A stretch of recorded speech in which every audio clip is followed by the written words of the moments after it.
I think this captures this central theme. What are we and who are we in the Constitution? We have often heard people saying, including very responsible people saying, nation first. I would say it's not correct. Respectfully, I disagree. It's the Constitution first. It is the Constitution which has constituted the nation. We, the people of India, having resolved to constitute India by this Constitution. Sans or without this Constitution, India is not India.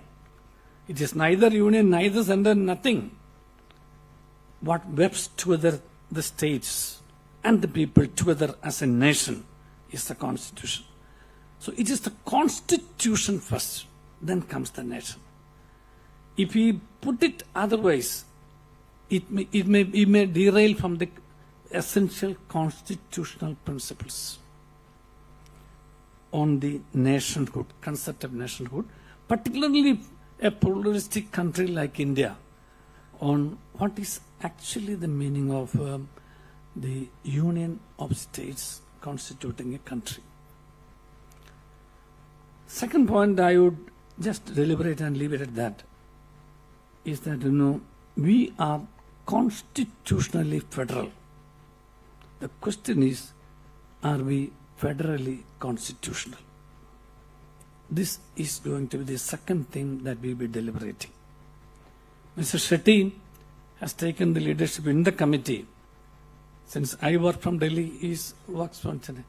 We have identified several subjects. I do not want to take your time because everything is beautifully captured in the website, which will be officially launched by the Honorable Chief Minister today. So let's save our time to listen to the great stalwarts whom we have invited here today and listen to their wise words. I wish and pray that this country is constitutionally federal in its functioning and not simply is structurally federal in theory. All the best. God bless. Jai Hind.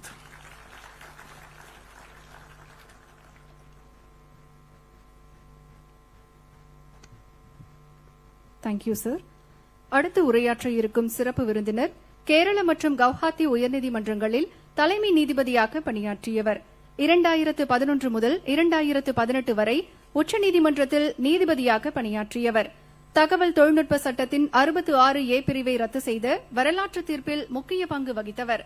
இந்திய உச்சநீதிமன்றத்தின் முன்னாள் மாண்புமிகு நீதியரசர் ஜஸ்டி செலமேஸ்வர் அவர்களை கூட்டாட்சியும் துணை மைய கொள்கையும் 1950 முதல் இந்தியாவில் ஊடுருவும் மையமயமாக்கல் என 2 தலைப்புகள் குறித்து உரையாற்ற அன்புடன் அழைக்கின்றோம். Our next distinguished speaker has served as the Chief Justice of both Kerala and Guwahati High Courts, and from 2011 to 2018 he served as the Judge of Supreme Court of India. He played a pivotal role in the historic judgment that struck down Section 66A of the Information Technology Act, a landmark in the protection of free speech in our democracy. We are deeply honored to invite Honorable Justice Jasti Chalmeshwar to deliver the keynote address on federalism and the principle of subsidiarity and creeping centralization in India since 1950.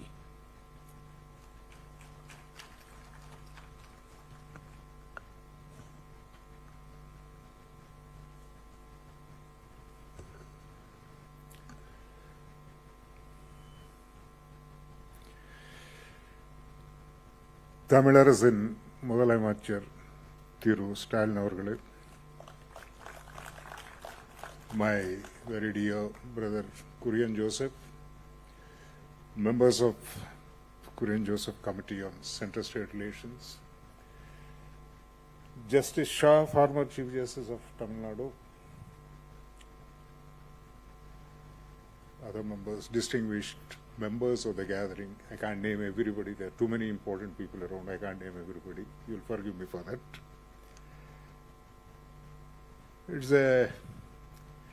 It's an honor to be called upon to address you today on a topic which is very dear to my heart. The brief background of this problem has been mentioned by at least twice so far. Before the meeting commenced, the lady was mentioning about the background of Rajmanar Commission and so on and so forth. Point is, these are my personal views. People may agree with me, may not agree with me. It's a free country.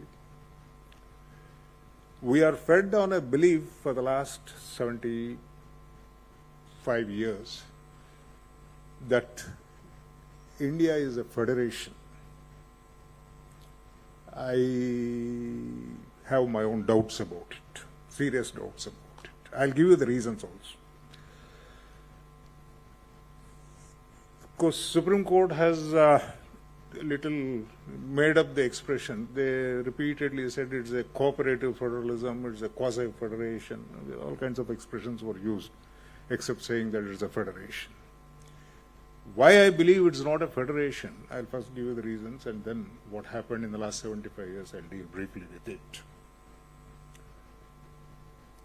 First of all, I don't know how many, I'm sure advocate friends are here, local lawyer friends are here. There was a legendary professor in the Madras University, Professor Alexandrovich. I don't know how many of the people are acquainted with their name today. He wrote a book on Indian Constitution long back in 1950s. Now, this expression federal structure or federal government or a federal nation, most of us have in mind the American Federation. Alexandrovich says Indian Federation and American Federation have nothing in common.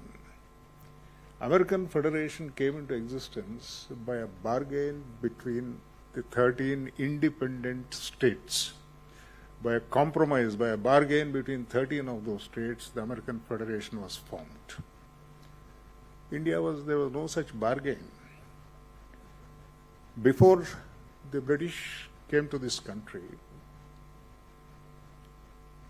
to the best of my knowledge of history, only during the period of Ashoka and later Aurangzeb, unfortunately that name becomes a very dangerous name nowadays to mention about it in this country.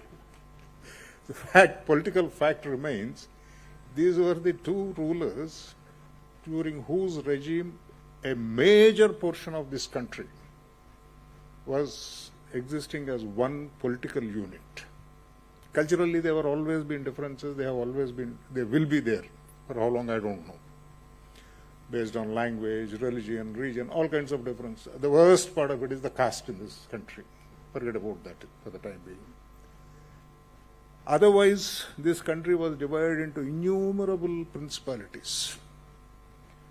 After the British came and occupied this country, by 1947, only 2/3 of what we call India today, territory-wise, area-wise, 2/3 of what we call India today was directly under the British control. 1/3 of what we call India today was still under the control of various local Rajas and Maharajas, like your Maharaja of Mysore, Travancore, Nizam of Hyderabad, so on and so forth. So as a political unit, the country as we know, India, that's what we call Bharat, as we know it today, was never a single political entity at any point of time. When the Constitution was drafted, we had provinces. The old Madras province. Incidentally, I was born in Madras province. By the date of my birth, present Andhra Pradesh was still part of old Madras province. A few months thereafter, it became Andhra, 1953 November. The point is, these provinces, Madras, Calcutta, Bombay, so on and so forth, they were provinces created by the British administration from time to time for administrative convenience. No kind of sovereignty ever existed in these provinces those days. A federal nation is a nation where the component units enjoyed a certain degree of sovereignty or maybe a complete sovereignty, which by a bargain they surrender a part of their sovereignty to some central authority in the larger interests of the people of the nation. That's how the American Federation came into existence. There was no such bargain. Either the old Madras province or the Bombay province or Calcutta province did not have any bargain in this thing. It was a different atmosphere. The nation was fighting for freedom. And in the process, it is required that what form of governance should take place in a free India was a question. A Constituent Assembly was created. Members of the Constituent Assembly, experienced people, patriots, people who knew problems of the world, problems of this country particularly, and also people exposed to the developments in the Western Hemisphere. Incidentally, a little off the cuff. For the last few years, we have been hearing a lot of talk about getting rid of the colonial past. Your constitution itself is a colonial legacy. Before the colonial rule, India never had any constitutional governance or elected government. It happened all over the world. It's a question of evolution. It happened much later in India. Now, when the British came, they divided the territory into provinces for administrative convenience. For a long time, in fact, history has its own march. It all started with South India. While rest of the conquerors came from the Khyber Pass, Europeans came from south. The conquest of India, last conquest, took place from south. From here they progressed to north. It all started with my dear brother, Kurian Joseph Strait, Kerala. Vasco da Gama landed there and trouble started there. Then they came to Kadalur, then Channapatnam. Then they went proceed further to north and eventually they captured Delhi. Point is, these units were created for the purpose of administrative convenience. They never enjoyed any sovereign authority, these provinces. To start with, till 1833, if I remember right, under the East India Company, these provinces controlled by the governors, Madras, Bombay and Calcutta, were sort of independent. I don't call them sovereign governors, but independent. They were not answerable except to the crown. Slowly the centralization started. Eventually a Governor-General's post was created, which the Governor-General stayed in Calcutta. In certain aspects, the governors were made answerable or responsible to the Governor-General. The Governor-General in turn is answerable to the Crown. That's all an administrative convenience. Incidentally, a raging controversy right now, once again from Tamil Nadu. Right now, I think the Supreme Court is hearing. Today is, I think, is a holiday. Maybe the hearing is not there. About the authority of the governor and the governor's constitutional authority to withhold consent to the bills passed by the Legislative Assembly. For the benefit of my non-lawyer friends, I tell you, the origin is in the Government of India Act 1935. It was under the Government of India Act, Section 75 and 76 of the Government of India Act 1935. Even the predecessor acts had similar provisions. By the 35 Government of India Act, legislatures were contemplated. They came into existence. A bill passed by the legislature referred to the governor for his assent could either be assented to by the governor or the act provided, Government of India Act provided, could be withheld without further defining anything or referred to the assent of the Governor General. With utmost respect to the framers of the Constitution, our framers of the Constitution blindly copied it. Sorry for using the word blindly, but the fact remains that's what happened. They copied that provision, incorporated in the Constitution. That is the root cause of all trouble. Such a provision in 75-76 of the Government of India Act was made on the basis that the states, or the provinces as they were called those days, were to be regulated by some higher authority. It is anything but a federal principle. That the minute you believe federalism broadly in the American context, believe federalism vis-a-vis the external sovereignty, foreign affairs, defense of the country, and things which are absolutely common for all the participant states. Now, take the Indian federalism, quote unquote. Forests, management of forests was shifted to the third list sometime in 47. Can't we manage our forests? Even forests was shifted. Forget about education, I'll come to it, this is a separate topic. Lot of these things, is it really necessary for the central government? Or, first of all, this word central government itself does not exist in the Constitution of India. It was a legacy from the 1935 Government of India Act or the predecessor enactments. It's become so entrenched in the Indian administrative system that we hardly hesitate to use that expression central government, thereby giving more strength to people in Delhi. I think the sooner we stop using this expression central government, it's better for this country. It's the government of India, yes. It's the government of India. Now, this kind of I told you to start with, it's not a federal country, but I'll give you reasons. There are 4 reasons I'll give you. What is required, apart from the lack of a compromise, the formation of a federation on the basis of a negotiated compromise and surrender of the sovereignty of the component units, that's absent. That's the first reason. It is an imposed so-called federalism on us, division of the states. Second, the territorial integrity. States could be constituted or destroyed or reshaped or modified by a simple vote in the parliament. If Tamil Nadu, whether it should ever happen, God touch wood, I don't want anything to happen like this. Whether Tamil Nadu should continue as a state or not can be decided by the parliament tomorrow. That's what happened to my home state. It's a different story. There are good, valid and historic reasons for the division. We got together, we got divided again and all kinds of... The point is, these units themselves are not permanent or not stable. We know in this country there are still demands here and there, we want a separate state. So therefore, this kind of a situation, this is the second ground. Third, Mr. Chief Secretary, you and your brethren will forgive me for saying this.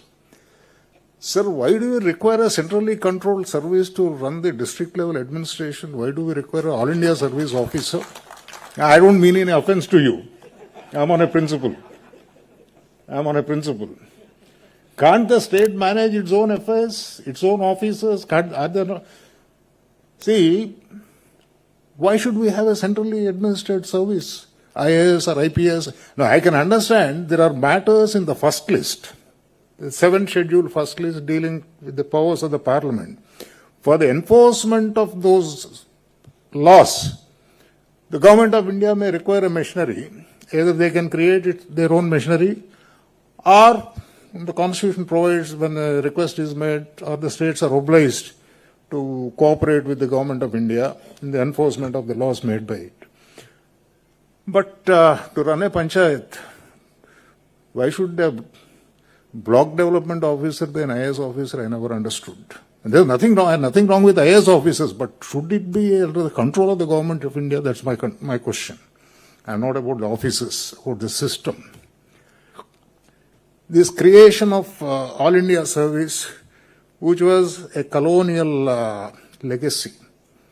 In fact, this morning I was discussing with a friend of mine, a young friend.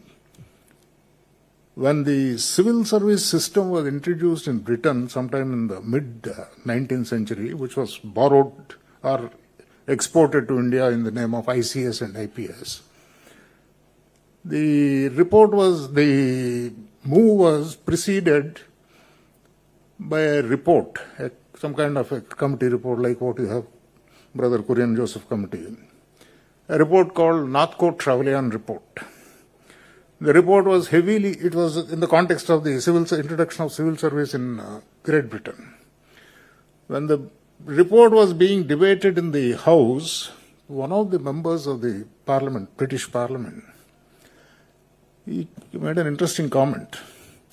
This level of accomplishment is not really required for a civil servant. If ever this report comes to be implemented, we'll have politicians masquerading as civil servants in this country. That's what he said. Now, the point, there's nothing wrong with the politicians or civil servants. I'm only making a statement which was made some 150 years back. The point is, should we may continue. It's good for certain reasons. But question is, in principle, do we call it a federal structure? That is the question I am asking. This is the third reason I give. Fourth, legislative division of powers. This is the ultimate clinching proof of the fact that we are hardly federal. We have three lists. Central list. List 1 deals with all the matters with reference to which Parliament can make laws. A lot of matters like defense, currency, so on, necessarily they'll have to be dealt with by some centralized authority, what we call Government of India, or we call it central government, which we have been calling it. Fair enough. Then we have a second list, supposed to be the state list. There are some 60 and odd entries there. Then there is a third list created. This third list business is something peculiar to India. It doesn't exist, to the best of my knowledge, in any other similar constitutional arrangement, either US, Canada, Australia, none of these places. The third list is purely Indian genius. Why it was created is a different story. Point is, after creating three lists and saying second list contains exclusive state subjects, there are provisions in the Constitution which make exceptions. When there is an emergency in operation, emergency can be declared only by the Government of India, not by no state government can declare it. When the emergency is in operation, the Parliament can assume any one of the powers under the second list. They can make laws. Now, how long those laws would survive, what would be the lifespan of those laws is different. But first of all, such a thing is possible. Second, by consent of the states, second list matters can be legislated by the Parliament. Like that. Now, this is not the end of it. Second list, for example, I'm sure all those who are associated with the administration of the state, honorable ministers and officers, there are a set of entries in the first list, 52, 53 and 54, and corresponding entries in the state list, 23 for example, and 50. Mines and minerals. Mines and minerals is formally a state subject under entry 23 of the second list. But the authority of the legislature, state legislature, to make law on that entry 23 is subject to the existence of any other law made by the Parliament. A Parliament can make a general declaration. It is in the larger public interest to make a law on this subject, notwithstanding the fact mines subject is with the states. And Parliament made a law in 1955 or 56, the Mines and Mineral Development and Regulation Act. Afterwards, though facially the power to legislate upon mines rests with the state legislature, effectively it is taken away. But this kind of an arrangement, if we are still willing to call it a federal arrangement, of course, it's for us. Let us see what Justice Kurian Joseph's committee is going to say about all these things. And coming to what happened from 1950, the basic document, the structure of the document, broadly I have indicated. Of course, obviously I am not talking exhaustively about the Constitution and its arrangements in this matter. As it was mentioned, 42nd Amendment of the Constitution was a kind of a watershed point. Huge changes were brought in the context of federalism. Education, which till then existed in the second list, was shifted to the third list. And effectively today, everything under the education, state's authority to determine as to what should be the educational policy is very minimal. Things were moved. I told you, Even a simple thing like forests. Okay, education is something very important, great, that's a different matter. Let us debate about it separately, we'll come to it. Why should forests be shifted to the third list? I never understood. Can't the states manage their forests? Can't the legislature of the state deal with forests and matters connected with the forest? I don't know why it was shifted from the second list to third list. This is the legislative process, what happened in the implementation of the Constitution in the last 75 years. In the name of Mr. Chief Minister and members of the legislative bodies, Parliament and Assembly in the Tamil Nadu state will forgive me. We talk about the supremacy of the Parliament, but then, sir, the supremacy is to be exercised wisely. Have our parliamentarians in the last 75 years exercised that authority and power very wisely is a question. Well, occasionally we gather like this and discuss these things. Afterwards we forget. The last straw is the judiciary. There is another great third branch of the administration in any modern political society. The legislative wing, the executive wing, and the judiciary. High courts are created. Supreme Court is created before the Constitution for 100 years roughly, 90 years and odd. High courts were the ultimate courts in the country, very